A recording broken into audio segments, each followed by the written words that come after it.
একটা ছবির ভিতরে গাছপালা এই বিষয়গুলো কিন্তু খুব চোখে পড়ে।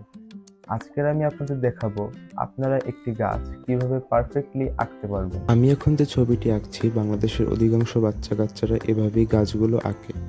কিন্তু আমি যখন অন্য পাশে গাছটা আঁকবো তখন আপনারা দুজনেই পার্থক্যটা বুঝতে পারবেন।